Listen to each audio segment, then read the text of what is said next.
শেষ করব। প্রথমটা হচ্ছে, দেখেন রমজান মাসে আপনারা তো রোজা রাখবেন, এটা আমি বলা লাগবে না, এটা তো ফরজ। একটা বিষয় রমজান মাসের জন্য আমার অনুরোধ আপনাদের সবার কাছে, সেটা হচ্ছে রমজান মাসে দিনের বেলা রোজা অবস্থায় আমরা কথাবার্তা একটু কম বলার চেষ্টা করব। রাজি আছি আমরা? কথাবার্তা অবশ্যই বলবো, প্রয়োজনীয় কথা, কিন্তু আন্দাজে যদি খালি সারাদিন কথাবার্তা বলি, মুখ খুললেই মিথ্যা আসবে, গীবত আসবে, পরনিন্দা আসবে, এই সেই নানান কিছু। আর আল্লাহর রাসূল আমাদেরকে সতর্ক করেছেন, বলেছেন মাল্লাম ইয়াদা কাউলা যুরি ওয়াল আমালা বিহি ফালাইসা লিল্লাহি হাজাতুন ফি আন ইয়াদা তাআমাহু ওয়া শারাবাহু। যে ব্যক্তি আল্লাহ সন্তুষ্টির জন্য রোজা অবস্থায় খারাপ কথাবার্তা, কাউলা যুর, ফাউল কথা, খারাপ কথাবার্তা, মিথ্যা কথাবার্তা বাদ দিতে পারলো না, আর খারাপ কাজ বাদ দিতে পারলো না, আল্লাহর কোনো জরুরত নাই সে খাক কিংবা না খাক, পান করুক কিংবা না করুক, আল্লাহ রাব্বুল আলামিন ফিরেও থাকবে। হয়তো আপনার রোজাটি ফরজ আদায় হয়ে যাবে, কিন্তু যখন আপনি রোজা রেখে একে অপরের গীবত করবেন, যখন রোজা রেখে মিথ্যা কথা আমরা বলবো, তখন কি হয়, ওই রোজা আমাদেরকে যতটুকু নিয়ামত দেওয়ার জন্য এসেছে, ওই নিয়ামতটা রোজা দিলেও আমরা রাখতে পারি না। তাই আপনাদের জন্য আমার অনুরোধ হচ্ছে, রমজান মাসের দিনের বেলা কথাবার্তা কম বলবেন, নিজের কাজ করবেন, আর ওই কম যে কথাবার্তা বলবেন ওই সময়টুকুতে আপনি কোরআন শরীফ অধিক হারে তিলাওয়াত করবেন। মনে রাখবেন, আল্লাহ বলেছেন শাহরু রমাদানাল্লাযী উনজিলা ফীহিল কুরআন, রমজান হচ্ছে কোরআন নাযিলের মাস। রমজান যতটুকু রোজার মাস, অতটুকুই কোরআনের মাস। এরা বলেন কোরআন শরীফ পড়তে পারি না, আপনাদের জন্য আফসোস, কারণ আল্লাহ রাসূল বলেছেন আল কুরআনু শাহিদুল লাকা আও আলাইকা, কোরআন কিয়ামতের ময়দানে তোমাদের পক্ষে আল্লাহর কাছে সাক্ষী দিবে, নয়তো তোমাদের বিপক্ষে সাক্ষী দিবে। সাক্ষী কিন্তু একটা দিবি, এবার এটা আপনার উপর, আপনি কোরআনকে আপনার পক্ষের সাক্ষী বানাবেন নাকি বিপক্ষের সাক্ষী বানাবেন। এই যে কোরআন শরীফ তিলাওয়াত করবেন, করবো তো আমরা ইনশাআল্লাহ। 2 নম্বর রুটিন হচ্ছে, আল্লাহর রাসূল বলেছেন আমাদেরকে মান সামা রমাদানা ঈমানান ওয়া ইহতিসাবান গুফিরা লাহু মা তাকাদ্দামা মিন যামবিহি ওয়া মান কামা রমাদানা ঈমানান ওয়া ইহতিসাবান গুফিরা লাহু মা তাকাদ্দামা মিন যামবিহি। যে ব্যক্তি রমজান মাসে ঈমানের সাথে এবং সওয়াবের আশা মনের মধ্যে নিয়ে, ছোট দুইটা, ঈমানের সাথে এবং মনের মধ্যে সওয়াবের আশা নিয়ে রোজা রাখে এবং রাতে নফল নামাজ আদায় করে, আল্লাহ তার পূর্ববর্তী জীবনের তামাম গুনাহকে মাফ করে দেন।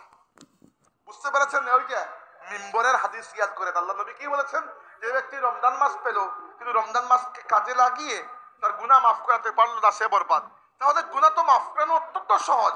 আপনি রমজানের 30টা রোজা রাখেন, মনের মধ্যে আল্লাহকে, আল্লাহর প্রতি, আল্লাহর রাসূলের প্রতি, আখিরাতের প্রতি দৃঢ় ঈমান থাকবে এবং আল্লাহর কাছে জাযা পাওয়ার আশাও থাকবে। এই আশা নিয়ে যদি আপনি রোজা রাখেন আর রাতের মধ্যে কিয়ামুল লাইল আদায় করেন, আল্লাহ পাক আপনার তামাম জীবনের গুনাহকে মাফ করে দেবেন। দিনের রোজা তো রাখবেন, আমি রাতের জন্য বলছি এটা। এই রাতে তো আমরা তারাবির নামাজ পড়ি না, 20 রাকাত তারাবির নামাজ। কি জন্য পড়ি? এই জন্য পড়ি যে বাকি রাত যদি আর কিছু করতে নাও পারি, কমসে কম এইগুলা তো থাকলো। তারাবির নামাজ হচ্ছে কমসে কম, তারাবির নামাজ হচ্ছে যে সর্বশেষ, এর থেকে কমাতে আপনি পারবেন না। আমার কথা হচ্ছে তারাবি পড়ার পরেও তো সারা রাত অনেক সময় বেঁচে যায় না? তারাবি তো ইমাম সাহেবরা অনেক সময় অনেক স্পিডে পড়েন, স্পিডে পড়লে তো শেষ হয়ে যায় 9:30 10টার মধ্যে, তাই না?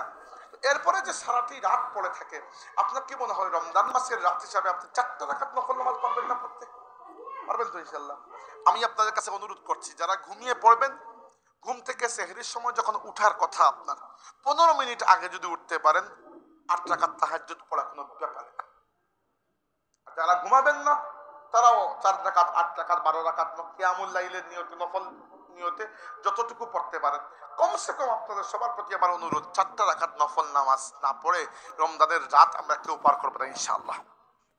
দিনে কথা কম বলবো, তিলাওয়াত বেশি করবো, গল্প গুজব ওই রাতে, অর্থাৎ তারাবির পরে পান টান খেয়ে ওই সময় গল্প করবো। আর রাতে আমার অনুরোধ, তারাবির ছাড়া, তারাবি তো পড়বেনি, তারাবির হিসাবে আমি করছি না, তারাবি ছাড়াও তারাবির পরে পুরো রাতে ফজরের আগ পর্যন্ত এই সময়ের মধ্যে কমসে কম 4টা রাকাত নফল নামাজ পড়বেন ইনশাআল্লাহ। আর 3 নম্বরটা অনুরোধ হচ্ছে মিসওয়াক করার অভ্যাস করেন। এটা আমি ইদানিং ক্যাম্পেইন করছি সব জায়গায়, কারণ কি? রাসূল সাল্লাল্লাহু আলাইহি ওয়াসাল্লাম বলেছেন আমাদেরকে খুব সিম্পল কথা, মিসওয়াক মুখ পরিষ্কার করে এবং মিসওয়াক করাকে তোমাদের রব পছন্দ করেন। বাস খালাস, আল্লাহ পছন্দ করেন, আমি করব। মিসওয়াকের এত উপকার রয়েছে যে বিজ্ঞানীরাও বলেন যারা নিয়মিত মিসওয়াক করে তাদের ওরাল ক্যান্সারের সম্ভাবনা কয়েক % কমে যায়।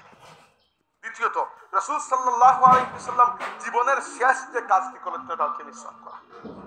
যখন ইন্তেকালের ঠিক আগ মুহূর্তে আল্লাহর রাসূল সাল্লাল্লাহু আলাইহি ওয়াসাল্লাম আয়েশা সিদ্দিকা রাদিয়াল্লাহু আনহার ঘরে, তখন আয়েশা সিদ্দিকার ভাই আব্দুর রহমান ইবনে আবু বকর রাদিয়াল্লাহু আনহু আল্লাহর রাসূলকে দেখতে ঢুকেছেন, তার হাতের মধ্যে একটা মিসওয়াক। রাসূল সাল্লাল্লাহু আলাইহি ওয়াসাল্লাম এমন ভাবে মিসওয়াকের দিকে তাকিয়েছেন, আয়েশা সিদ্দিকা বুঝে গেছেন। তিনি তার ভাইয়ের হাত থেকে মিসওয়াক এনে যে পার্শ্ব ইউজ করা হয় নাই ওই পার্শ্ব নিজে চিবিয়ে নরম করে আল্লাহ রাসূলের মুখে দিয়েছেন। রাসূল সাল্লাল্লাহু আলাইহি ওয়াসাল্লাম ওইটা দিয়ে মিসওয়াক করে এর সাথে সাথে আল্লাহ রাব্বুল আলামিনের দরবারে বিদায় নিয়েছেন। ইলার রাফিকুল আলা। তো রাসূল সাল্লাল্লাহু আলাইহি ওয়াসাল্লামের জীবনের শেষ কাজ হচ্ছে তিনি মিসওয়াক করেছেন। 3 নম্বর, আল্লাহ রাসূল সাল্লাল্লাহু আলাইহি ওয়াসাল্লাম বলেছেন, লাউলা আন আশুক্কা আন উম্মতি লা আমারতুহুম বিসসিওয়াকি ইনদা কুল্লি সালাতিন। যদি আমার উম্মতের কষ্ট না হতো প্রত্যেক নামাজে, মানে নামাজের আগে যখন ওযু করেন আপনি বা যে সময় হোক না কেন দিনে 5 বার, আমি আমার উম্মতকে মিসওয়াক করাকে তোমাদের জন্য আবশ্যক করে দিতাম। আবশ্যক করেন নাই, উম্মতের উপর দয়া করে, কিন্তু বুঝতে পারছেন মিসওয়াকের কি গুরুত্ব। দেখেন রোজা অবস্থায় টুথপেস্ট দিয়ে দাঁত ব্রাশ করা মাকরুহ, উচিত নয় এটা। আর গলা পর্যন্ত চলে গেলে তো গলা ভেঙে যাবে, রোজা গলার নিচে চলে গেলে। মিসওয়াক আপনি যে কোনো সময় করতে পারবেন। রোজা অবস্থায় মিসওয়াক করতে কোনো সমস্যা নাই। বিশেষ করে হানাফি মাযহাবে তো পুরো দিনেরই অনুমতি দেওয়া আছে রোজা অবস্থায়। এবং মিসওয়াক যখন কিনবেন, ভালো মিসওয়াক কিনবেন, খারাপ কোয়ালিটির কিনবেন না। আপনি নিজে তো ইউজ করবেন। মিসওয়াক আপনার দাঁতকে পরিষ্কার করবে, মুখের দুর্গন্ধ দূর করবে, গলাকে পরিষ্কার করবে আপনার। এছাড়াও মিসওয়াককে আল্লাহর রাসূল পছন্দ করেছেন, এর থেকে বড় আর কিছু আছে এখানে দলিল? আল্লাহর রাসূল পছন্দ করেছেন, আল্লাহ পছন্দ করেছেন, বাস আমরাও মিসওয়াককে পছন্দ করব ইনশাআল্লাহ। এখন থেকে আমরা সবাই মিসওয়াকের অভ্যাস করব ইনশাআল্লাহ। আল্লাহ পাক আমাদের বসায় বসনাকে কবুল করুন। ওয়া আখিরু দাওয়ানা আলহামদুলিল্লাহি রাব্বিল আলামিন। আমি তোমার প্রেমের ভিখারি।